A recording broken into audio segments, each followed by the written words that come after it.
ዩቲዩብ ቪዲዮ አፕሎድ በምታደርጉበት ሰዓት ኮፒራይት ላስቸገራችሁ ሰዎች ይሄ ቪዲዮ ይጠቅማችኋል። ስለዚህ ይሄ ቪዲዮ የሚጠቅማችሁ ከሆነ ቪዲዮውን እስከ መጨረሻ ማየታችሁን እንዳትረሱ። ሐሳባችን እንደሚመቻችሁ ስለማልጠራጠር ላይክ ማድረጋችሁንም እንዳትረሱ። ወደ ቪዲዮአችን እንግባ። ኮፒራይት ማለት የሌላ ሰው ቪዲዮ አፕሎድ ማድረግ ነው። ለምሳሌ አንድ ቪዲዮ የሆነ ዩቲዩብ ላይ ታችሁ እናንተ አወርዳችሁ ሌላ ተምኔል ብቻ ሰርታችሁ ፖስቱት ምን ይላችኋል? ኮፒራይት ወይም ይሄ የሰው ቪዲዮ ነው ብሎ ዩቲዩብ ራሱ ያግድባችኋል ወይም ቪው እንዳይኖረው ያደርግባችኋል ማለት ነው። ይሄን ደግሞ እንዴት ነው በፌር ዩዝ መጠቀም ትችላላችሁ። ፌር ዩዝ ማለት የሰው ቪዲዮ እየለቀቃችሁ ብር የምታገኙበት መንገድ ነው። በፌር ዩዝ ዩቲዩብ ላይ ስኬታማ መሆን ከፈለጋችሁ ይሄንን ማድረግ አለባችሁ። ያ ነገር ደግሞ ቀለል ያለ ስለሆነ ወደ ሐሳባችን እንግባ። እነዚህ አራት ነገሮችን አድርገ በፌር ዩዝ ላይ ውጤታማ መሆን ትችላለህ። እንዴት አድርጌ ነው የሚለውን ደግሞ ወደ ሐሳባችን ስንገባ አንደኛ የአጠቃቀም ዓላማና ባህሪ ማወቅ ነው። እንዴት ነው እናንተ የምትሰሩት ቪዲዮ ወይም አፕሎድ የምታደርጉት ቪዲዮ ከዛኛው ሰው ላይ እንዳለ አውርዳችሁት እዚህ ጋር እናንተ አፕሎድ የምታደርጉት ከሆነ ዩቲዩብ ኮፒራይት ይልባችኋል። እናንተ ግን ምንድነው ማድረግ ያለባችሁ? ታወርዱትና ከመሃል የቆረጣችሁ ማውጣት፣ ወደ ቀኝ ዞሮ ከሆነ የዛኛው ሰው ሮቴት አድርጋችሁ ወደ ግራ ማዞር፣ ብዙ አይነት ኮፒራይት እንዳይጻፍባችሁ የምታደርጉበት መንገድ አለ።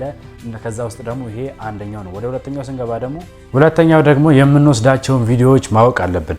ምን አይነት ቪዲዮ ነው ኮፒራይት የሚያሰጥ ሆኖ ግን ምን አይነት ቪዲዮ ነው አፕሎድ የምናደርገው የሚለው ማወቅ ነው። ኮፒራይት ያለ ቪዲዮ ወይም የምታወርዱት ቪዲዮ ኮፒራይት ከሆነ ራሱ እናንተ በምታደርጉበት ሰዓት ስትሪክ የሚልከው እናንተ ነው። ምክንያቱም ኮፒራይት ላይ ኮፒራይት ጨምራችኋል ማለት ነው። ስለዚህ የምትወስዱትን ቪዲዮ ምረጡ። በቪዲዮ ዋናው አንኳር ሀሳቡን ማውጣት የለባችሁም።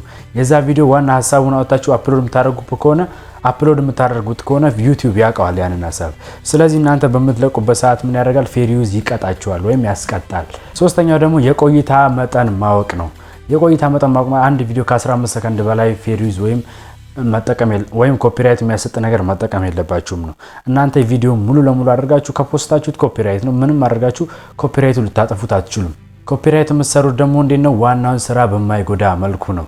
ለምሳሌ ሪአክሽን ቪዲዮ የምትሰሩ ከሆነ በሰው ቪዲዮ ላይ አይደል ሪአክሽን ቪዲዮ የምታደርጉት። ስለዚህ እናንተ ያንን ቪዲዮ በምትሰሩበት ሰዓት ምንድነው አስተያየት ነው የምትሰጡት። ወይ ዘፈን ምንድነው ምናምን ብላችሁ የምታጣጥሉት ከሆነ ያ ዘፋኝ እናንተ መክሰስ ይችላል። ስለዚህ እናንተ የሚከሰው በምንድነው? በስትሪክ ነው። ስትሪክ ደግሞ ዩቲዩብ ላይ አለ። ስትሪክ ማለት ቪዲዮአችሁ ባን ይደረጋል፣ አካውንታችሁም ይዘጋል ማለት ነው። ስለዚህ አጠቃቀማችሁ ማወቅ አለባችሁ። የዛሬው ቪዲዮአችን በትንሹም ቢሆን ይህንን ይመስላል። ኮፒራይት ሲጠቀሙ እነዚህ ያደረጋችሁ ካልሆነ ኮፒራይት ስትሪኩ መልቀቅ ወይም ስትሪክ መላኩ ከናንተ አይቀርም። ምክንያቱም እናንተ የምትለቁት ቪዲዮ ምንድነው የሰው ነው። የዛ ቪዲዮ ባለቤት ደግሞ እናንተን ይጠይቃቸዋል ማለት ነው።